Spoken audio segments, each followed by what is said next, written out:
महाकुंभ अब पूरा हो चुका है। जिन लोगों की वजह से 45 दिन का ये आयोजन बहुत कामयाब रहा, वैसे जमीनी कार्यकर्ताओं को मुख्यमंत्री योगी ने प्रयागराज आकर सम्मानित किया। 45 दिन तक चले महाकुंभ के औपचारिक समापन की घोषणा के लिए मुख्यमंत्री योगी आदित्यनाथ गुरुवार को प्रयागराज पहुंचे। उन्होंने पहले अरैल घाट पर झाड़ू लगाई, गंगा नदी से कचरा निकाला, साइबेरियन पक्षी को दाना खिलाया और फिर गंगा पूजन भी किया। इसके बाद मौका आया उन कर्मियों को सम्मानित करने का जिन्होंने इस आयोजन को सफल बनाया। सीएम योगी ने स्वास्थ्य, सफाई कर्मियों और नाविकों से मुलाकात कर उन्हें सम्मानित किया।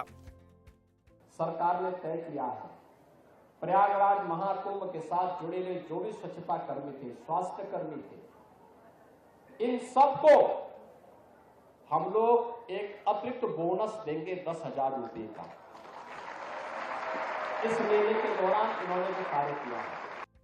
सीएम ने सफाई कर्मियों के साथ भोजन भी किया। इस दौरान सीएम ने महाकुंभ में लगे स्वच्छता और स्वास्थ्य कर्मियों को 10,000 आर्थिक बोनस देने का ऐलान किया। उन्होंने हर स्वच्छता कर्मी, स्वास्थ्य कर्मी और रजिस्टर्ड नाव चालक को आयुष्मान भारत योजना से भी जोड़ने की घोषणा की। अप्रैल से हमारा एक कॉर्पोरेशन बनने जा रहा है, जिसके माध्यम से हम व्यवस्था करने जा रहे हैं कि जो भी स्वच्छता कर्मी अब काम करेगा, कम से कम उसको 16,000 रुपए हर महीने उसके खाते में हम लोग देने का काम करेंगे।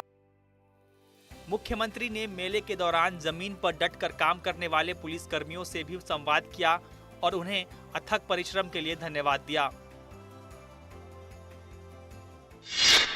दिल्ली विधानसभा में आज शराब नीति पर आई कैग रिपोर्ट पर चर्चा चल रही थी, तो वहीं पूरा विपक्ष सदन के बाहर विरोध प्रदर्शन कर रहा था। दिल्ली विधानसभा में गुरुवार को आम आदमी पार्टी के विधायकों ने सदन के बाहर ही प्रदर्शन शुरू कर दिया, क्योंकि उन्हें विधानसभा परिसर के अंदर घुसने नहीं दिया गया। सदन की कार्रवाई चलने तक वो वही प्रदर्शन करते रहे। इसके बाद आतिशी ने राष्ट्रपति से मिलने का समय मांगा। देश के संसद के इतिहास में किसी भी विधानसभा परिसर से, किसी भी यहाँ संसद के परिसर से एक चुने हुए विधायक या एक चुने हुए सांसद को परिसर से एंट्री के लिए रोका गया हो, ये भारत के 75 साल के इतिहास में कभी नहीं। दरअसल आम आदमी पार्टी विधायकों पर गुरुवार तक सदन में दाखिल होने पर पाबंदी है। विधानसभा की धारा 277 के तहत ये पाबंदी लगाई गई है। राज्यपाल के अभिभाषण में जो कुछ हुआ वो बहुत दुर्भाग्यपूर्ण था और एक तरह से संवैधानिक व्यवस्थाओं का खुला उल्लंघन हुआ था। और मैं समझता हूं कि जो भी कार्रवाई हुई है नियमों से हुई है, सदन की प्रस्ताव से हुई है। इस बीच डिप्टी स्पीकर पद पर चुनाव हो गया है। इसके लिए बीजेपी विधायक मोहन सिंह बिष्ट को चुना गया है। आम आदमी पार्टी का कहना है कि ये पहली बार हो रहा है कि विधायकों को अंदर नहीं जाने दिया गया। वहीं बीजेपी कहती है कि 10 साल आपने मनमानी की है। बिहार में चुनाव से महज 6 महीने पहले कैबिनेट विस्तार करके एनडीए ने अपनी ए टीम तैयार कर ली है। 35 मंत्रियों की यह टोली जातीय समीकरण के सभी बॉक्सेस को टिक करती है, यानी बिहार के संदर्भ में जातीय समीकरण के सभी पैमानों पे खरी उतरती है। बीजेपी ने चुनावी चौसर बिछा दी है। पिछड़ों, अति पिछड़ों, दलितों और सवर्णों सबको उनके मांग के मुताबिक मंत्रिमंडल में जगह दे दी गई है। टीम तैयार है 2025 चुनाव के लिए। एनडीए को इस बात का बखूबी अंदाजा है कि 2025 में बात दलितों और पिछड़ों की होगी, बात आरक्षण की होगी। विशेष राज्य का दर्जा का क्या हुआ, उसका हिसाब होगा। विशेष पैकेज आपने क्या विशेष बिहार के लिए दिया। जाहिर है अगला विधानसभा चुनाव पिछड़ा और दलित राजनीति की इसी जमीन पे लड़े जाना है। विपक्ष ने भी मोर्चा खोल रखा है। बीजेपी को आरक्षण खोर कहा जा रहा है। तेजस्वी खुद 2025 में सारा हिसाब बराबर करने की बात कर रहे हैं, यानी उन्होंने ये साफ कर दिया है कि सही समय पर वो आरक्षण के सवाल पर बीजेपी को घेरने में कोई कसर नहीं छोड़ेंगे। भारतीय जनता पार्टी आरक्षण चोर है और आरक्षण चोरी की 65% आरक्षण बिहार में बढ़ाई गई। जाति गणना के बाद डाका डाला भाजपा ने। जदयू और भाजपा इस मामले पे पहले से तैयार दिखती है, जैसे उन्हें पहले से अंदेशा हो कि इस मुद्दे को उछाला जाएगा। और ये पहले ही तय हो चुका है कि नीतीश जी के नेतृत्व में एनडीए चुनाव लड़ेगा और इतने वर्षों से बिहार की जनता ने नीतीश जी के चेहरे पर भरोसा किया है। अब मुख्यमंत्री कौन बनेंगे नहीं बनेंगे ये सब बेमानी सवाल है। लालू प्रसाद यादव और आरजेडी के कुनबे को जेल जाने की तैयारी करनी चाहिए। भारतीय जनता पार्टी और एनडीए परिवार में क्या चल रहा है पूरे बिहार को पता है कि कैसे हम जन जन तक पहुंचने का काम कर रहे हैं, लोगों के कल्याण का काम कर रहे हैं। वंशवाद का विरोध करने वाले बिहार के मुख्यमंत्री नीतीश कुमार के बेटे निशांत का राजनीति में आना तय माना जा रहा है। आगामी विधानसभा चुनाव में निशांत हरनौत विधानसभा से पार्टी के उम्मीदवार हो सकते हैं।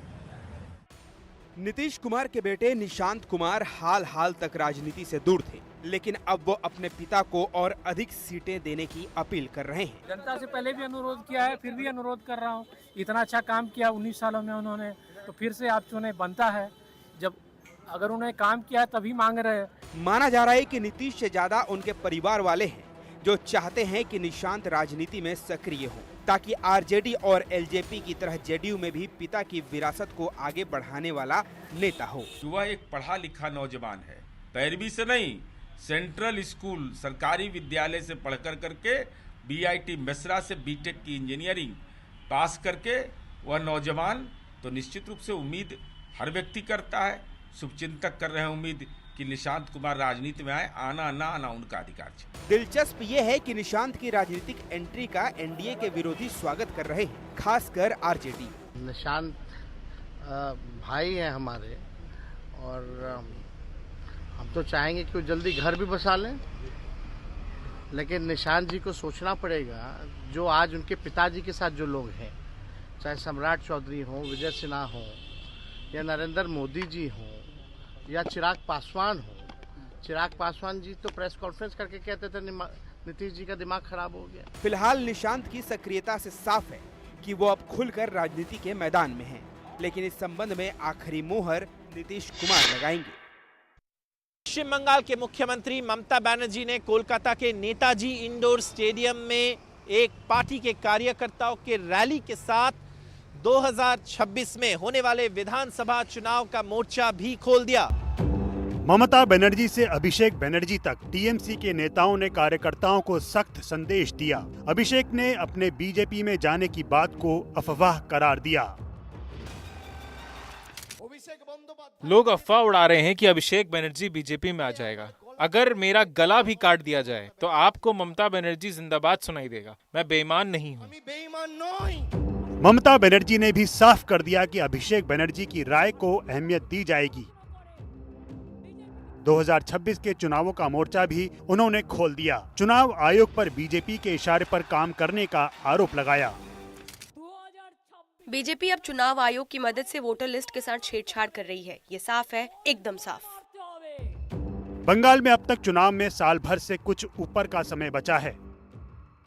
दिल्ली और महाराष्ट्र के नतीजों के बाद शायद ममता सतर्क हो गई हैं, इसीलिए उन्होंने अपनी तैयारी शुरू कर दी है। एक पुरानी कहावत है कि दुश्मन के खेमे को अगर कमजोर करना है तो उनमें फूट डाल दो। शायद इसी पैतरे को ठाकरे की शिवसेना अपनाती दिख रही है। शिवसेना ठाकरे के मुखपत्र सामना का संपादकीय इन दिनों लोगों को चौंका रहा है। जो मुखपत्र कुछ महीने पहले तक देवेंद्र फडणवीस के खिलाफ आग उगल रहा था, वह इन दिनों उनकी तारीफों के पुल बांध रहा है। सामना ने इस बात की भी तारीफ की है कि फडणवीस मंत्रियों के दागी पीएस और ओएसडी पर नकेल कस रहे हैं।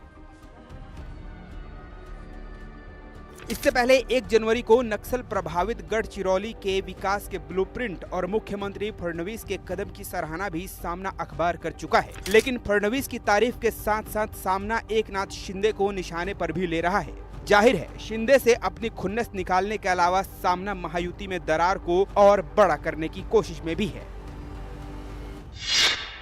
कर्नाटका के उप मुख्यमंत्री डीके शिव कुमार चुनावी वादे के जाल में उलझ गए हैं। उन्होंने मछुआरों से वादा किया था कि उनका घर वो टूटने नहीं देंगे। कांग्रेस अब सत्ता में है, लेकिन पुलिस मछुआरों का घर तोड़ने पर उतारू है। उत्तर कन्नड़ा जिले के ओनावरा के मछुआरों की बस्ती उजड़ने वाली है। सर्वे चल रहा है, मार्किंग की जा चुकी है। जो मछुआरे यहाँ दशकों से रह रहे हैं, उनके पास सरकार का पट्टा भी है, लेकिन अब जिला प्रशासन कह रहा है कि खाता नंबर 303 के दस्तावेज नहीं मिल रहे, इन मछुआरों के आंसू थम नहीं रहे। इसी बस्ती में विधानसभा चुनावों से पहले उप मुख्यमंत्री डीके शिव कुमार ने वादा किया था कि अगर उनकी सरकार आई तो वो मछुआरों को न्याय दिलवाएंगे, पुलिस अत्याचार रुकवाएंगे। कांग्रेस जीत गई, सरकार बन गई और अब पोर्ट बनाने के लिए मछुआरों को हटाने का काम चल रहा है। This is something which Rahul Gandhi keeps talking all over the world, saying that he is for the people and his government is for the people and his own government violates all these things. I don't know where the hell जनाब कहाँ है? जनाब को बताना पड़ेगा कि कहाँ है। इनका घर उजड़ने वाला है। एक पोर्ट बनाने के लिए इनके पास कागज मौजूद हैं, लेकिन सरकारी दस्तावेजों से कागज गायब है। हजारीबाग जिले के इचाक में बुधवार को महाशिवरात्रि के दिन दो समुदायों के बीच हिंसक टकराव, पथराव और आगजनी की घटना पर सियासी दलों के बीच जुबानी जंग का सिलसिला तेज हो गया है।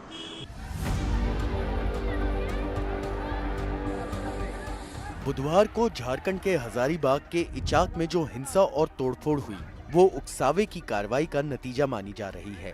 दरअसल बुधवार को डुमराव गांव के हिंदुस्तान चौक पर एक लोहे के पुल पर भगवा ध्वज लगा था। महाशिवरात्रि के लिए कुछ लोग लाउडस्पीकर लगाने पहुंचे।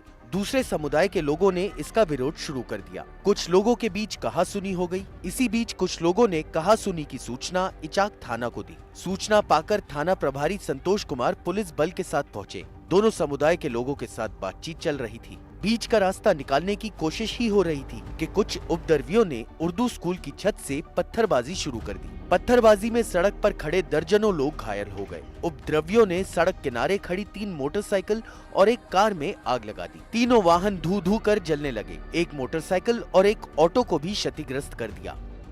इस मामले में अब भी दोनों पक्ष एक दूसरे को जिम्मेदार ठहरा रहे हैं। कांग्रेस का कहना है बीजेपी आरएसएस जिम्मेदार है। बीजेपी कहती है तुष्टीकरण की नीति और बांग्लादेशी घुसपैठ। हजारीबाग के आसपास का जो एरिया है, मैंने एसपी को कहा है कि टैक्टफुली डील कीजिए।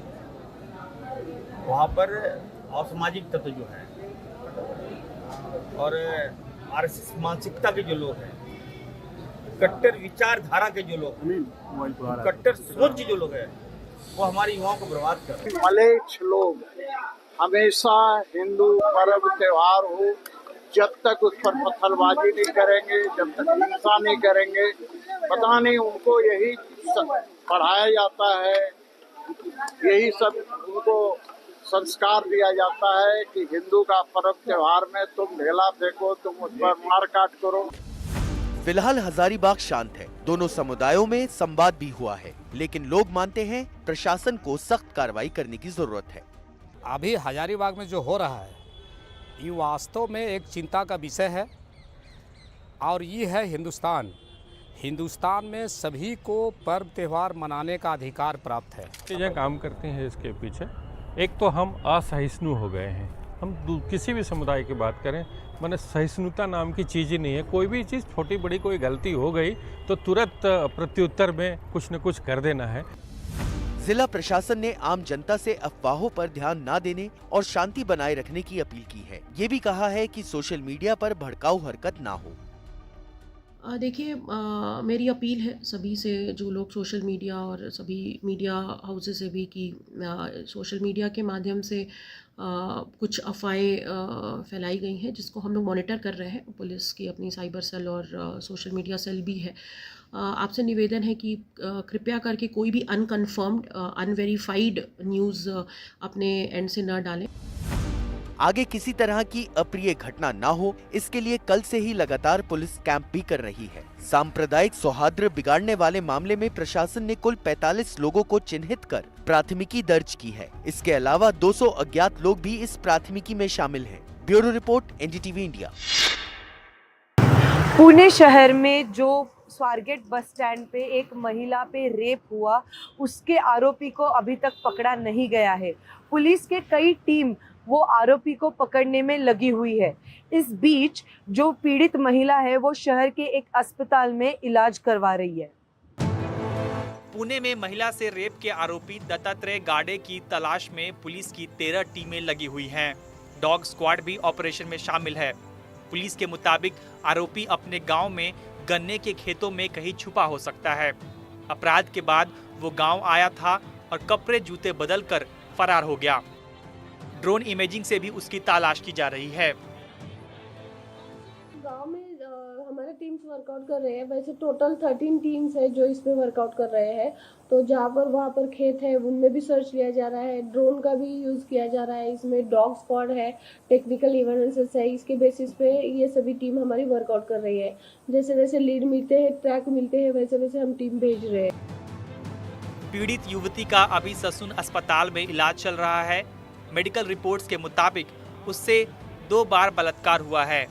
इसकी जांच को लेकर उप मुख्यमंत्री एकनाथ शिंदे ने पुलिस अफसरों से बात की है। वो जो भी आरोपी हो, पुणे रेप केस में जो भी अत्याचार जिसने किया है, वो कोई भी हो, किसी का भी आदमी हो, उसको बख्शा नहीं जाएगा। उनको कड़ी से कड़ी सजा, फांसी तक की सजा देने की सरकार की भूमिका है। जाहिर है जब तक आरोपी पकड़ में नहीं आता, पुणे में सुरक्षा का सवाल उठता रहेगा। महाराष्ट्र के सतारा की नीलम शिंदे अमेरिका में सड़क दुर्घटना का शिकार हुई हैं। वो गंभीर रूप से घायल हुई हैं।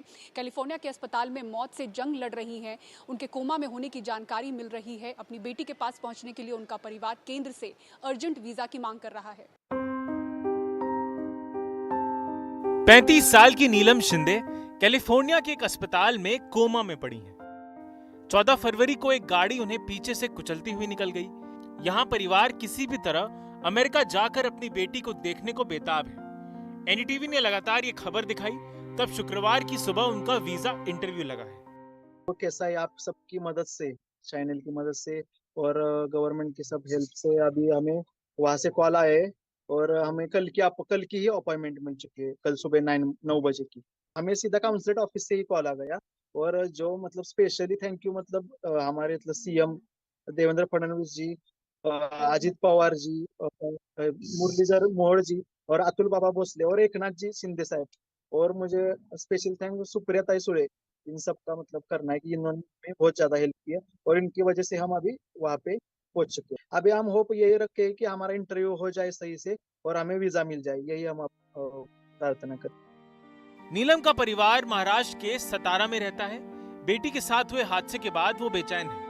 राज्य के नेताओं ने इस मामले में संवेदनशील रुख दिखाया है। सुप्रिया सुले, अजित पवार और शिंदे तक ने विदेश मंत्री एस जयशंकर से अपील की है। तब उन्हें दूतावास से फोन आया, उन्हें आपातकालीन वीजा मिल सकता है।